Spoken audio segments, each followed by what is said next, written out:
ఇవాళ జనవరి 17th మనం John 30 contract trade చేస్తున్నాము. ఓకే, సో మార్కెట్ అయితే ఇన్ రేంజ్లోనే ఇంకా ఉంది, ఇది నా రేంజ్లోనే ఉంది.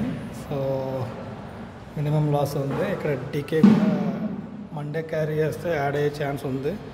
బట్ మార్కెట్ ఇక్కడ ఉంటేనే నాకు ప్రాఫిట్ వచ్చే ఛాన్స్ ఉంది, లేదంటే కొంచెం లాస్ ఎక్కువ ఛాన్స్ ఉంటుంది. బట్ ఏదైనా నేను ఇన్ రేంజ్లో ఉండడానికి ట్రై చేస్తున్నాను. నేను దీని నుంచి ఎగ్జిట్ అయిపోయి వేరే కొత్త స్ట్రాటజీ వేద్దాం అనుకుంటున్నాను. బట్ చూద్దాం, అందుకే మండే వరకు వస్తాను నేను.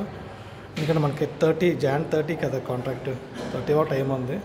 చూద్దాం మనం ది బెస్ట్ స్ట్రాటజీస్ ఎలా ఉన్నాయో, ఎలా వర్కౌట్ చేయాలో, ఇప్పుడు అంటే ఎలాంటి ట్రేడ్స్ వేయాలో అవన్నీ లైవ్లోని మీకు చేసి చూపిస్తాను. సో స్టే ట్యూన్, అన్ని వీడియోస్ చూడండి. అన్ని షార్ట్ లాంగ్ వీడియోస్ వస్తే ఆప్షన్ సెల్లింగ్ ఎలా చేస్తారో మీరు అనేది క్లారిటీగా అర్థమవుతుంది.